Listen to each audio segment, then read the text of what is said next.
Welcome back to Hedgehog Studios, where today we're taking a look at the second episode of Disney's The Adventures of the Gummi Bears. Now, the pilot was pretty strong. Let's see if they can keep that energy up. Also, for this episode, we get a twofer. Instead of one episode-length story, there are two stories. So, let's have at it and see how they do.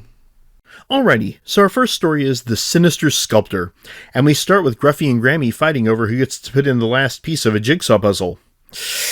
This may not be as exciting as the last episode. They struggle over the piece, and Grammy insults Gruffy's height, and somehow they upend that big-ass table. Now, I want to stress that these are the grown-up gummy bears, not the kid or the preteen gummy bear. They're the adults.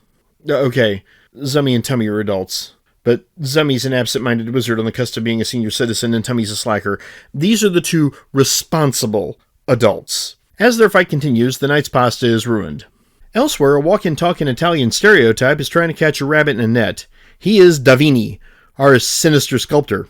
He catches the rabbit and is like 25 feet away from where the other gummies are picking gummy berries, and none of them notice each other. How have the gummies stayed hidden this long? Seriously. So Davini is using a magic powder to petrify things that he then claims to have sculpted. Now, I'm not gonna lie, back in the 90s I had a D&D character with a whip that could turn flesh to stone, and I ran this same grift. But, I did it to monsters that threaten the peace and security of the countryside, not bunnies and gummy bears. Don't judge me! Anywho, holy crap, he's got Donald and Mickey in there. Moving on. Dorkini hears his cage trap goes off, and he goes to investigate while salivating over getting to petrify more animals.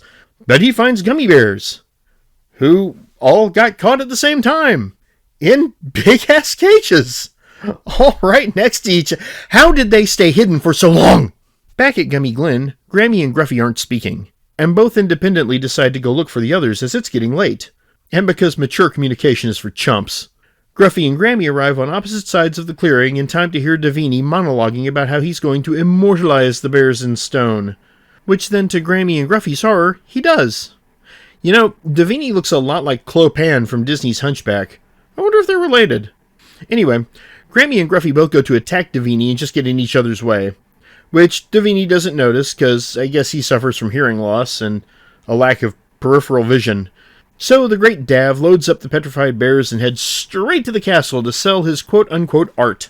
Grammy and Gruffy see him revive and repetrify an eagle for Lord Tuxford from just outside his wagon. Wait, the wagon was surrounded by peasants like 8 seconds ago. How'd they stay? No, you know what? Never mind. We're just gonna move on. King chest expansion and the princess come to meet the artisan. And while Gruff and Graham are filling in Kevin, the king buys the other gummies for the princess.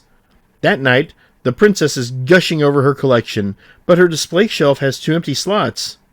Convenient. The king says he'll get the sculptor to make 2 more. Kevin sends the gummy dynamic duo to get the magic powder, while he brings the sculptor snacks to distract him. Gruff and Graham then argue over the tablet and break it, because of course they do. They gather the fragments and run to the princess's room with Davini giving chase. Kevin tells them to fix the tablet and don't wake the princess, which leads to a callback to the jigsaw puzzle argument from the beginning, showing that they have learned absolutely nothing. It falls to the adolescent to tell the 2 adult bears basically to grow the hell up. The tablet gets fixed, and the magic words are said, and the statue bears return to life. Huzzah! There's a close call with the princess being a heavy sleeper almost waking up, but the gummies make good their escape. Then Davini bursts into the princess's room in the middle of the night. This ought to be good.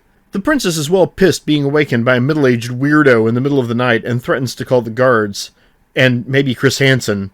But Davini petrifies her, so he can go after his meal tickets, the gummy bears, in peace. Catching up to the gummies, Davini tries to get in range to petrify them, but before he can, Cubby snatches the magic powder from him. With the threat of petrification, the gummies chase him back to his wagon and out of the castle. They also unpetrify his victims in the wagon for some sweet, sweet revenge. Graham and Gruff dump the powder and almost throw the tablet down the well, but Kevin saves it, explaining they've got to save the princess. He reanimates the princess and tells the king that the bears were stolen by that rotten sculptor, and the king orders Davini hunted down, so happy ending! Yeah. Oh, crap, I forgot, there's a second story. Zummy makes it hot. Okay. Calm down, this is a kid's show. We begin with Kevin coming to see Zummy, and Zummy is all excited to show off that he learned his first spell from memory, not notes. Zum lights a single candle and it wipes him out, But Kevin, being the Gummy's biggest cheerleader, is all, "That's awesome! Forget whatever my thing was, let's go show everybody!" Zummi also has something to tell Kevin from the great book, but quelle surprise, he can't remember what it was. They get to the kitchen, but before they can show off Zummi's phenomenal cosmic power of saving a single matchstick, they walk into a new crisis. The bears are out of gummy berry juice, so no bouncing here or there or anywhere. Oh, and they didn't pay the water bill. That's right, buckle up everybody. The exciting plot of this story is plumbing issues. Gruffy thinks it's a clog, and they need to get digging up pipes. Zummi suggests they check for a problem at the water's source. After a brief argument, everyone goes with Zummi and tells Gruffy to stick it. No one wants to dig anymore.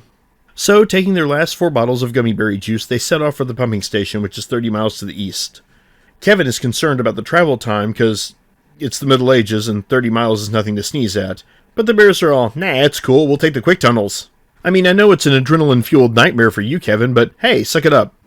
So they arrive at the pumping station, and they find a rope bridge spanning a chasm that is, well, basically Niagara Falls. No wonder they get 30 miles of water pressure. So, they have to cross the bridge, but Zummi is scared of heights. But damn it, he tries.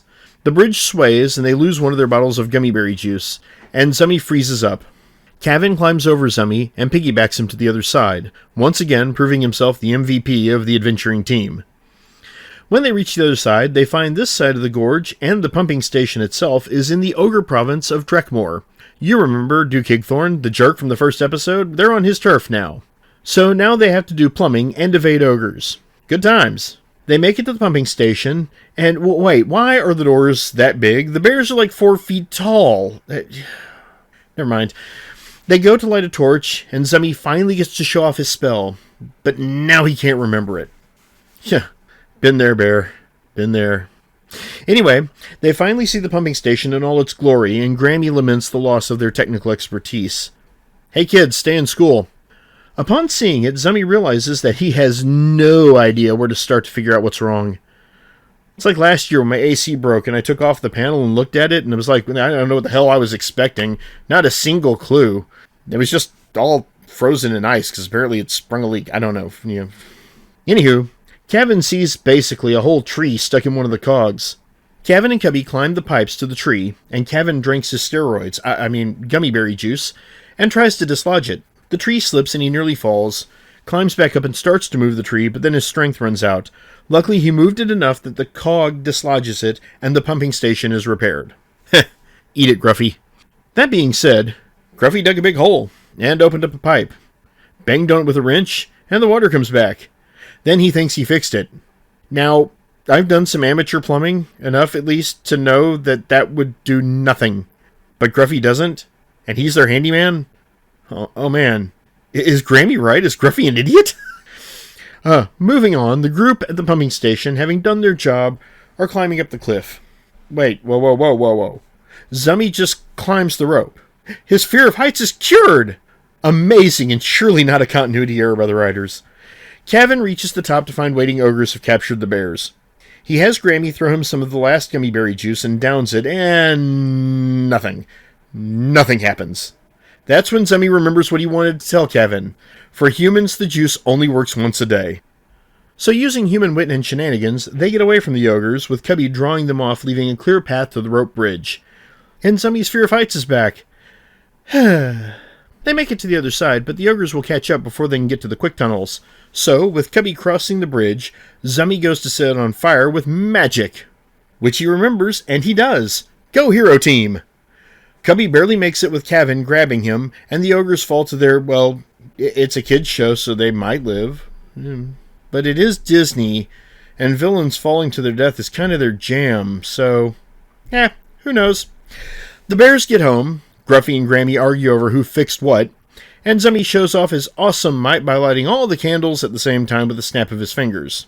How do you snap your fingers if they're covered with fur? Never mind. Don't try to think about it. That way lies madness. So, that's episode 2. Let's start with the first story. I liked it. You had more magic and an interesting villain, more character development, especially with the king and princess, and some good castle intrigue. The second story was certainly not bad, but I didn't enjoy it as much. It seemed to mainly exist to show Zummi is learning from the great book. It doesn't explain much beyond that. Why were the ogres camping there? How did the tree blocking the cog get into the cave? It looked like it had been cut down. Were the ogres lumberjacks? Who knows? Doesn't explain any of that. Neat waterfall, though. As for the technical aspects of it, the voice acting continues to be great, and the animation was excellent. I don't know if I mentioned it in the first episode, but the backgrounds in this show are just gorgeous. So I'm going to give this episode 3.5 out of 5 stars. I wanted to give it 4, I really did, but I just didn't think the second story warrants it. That's all. So that's it for today. Let me know what you think. Comment below. Turn on the notifications. Subscribe. Like. All that stuff. I appreciate it. It helps the video go much farther. And I'll see you next time. Have a great day.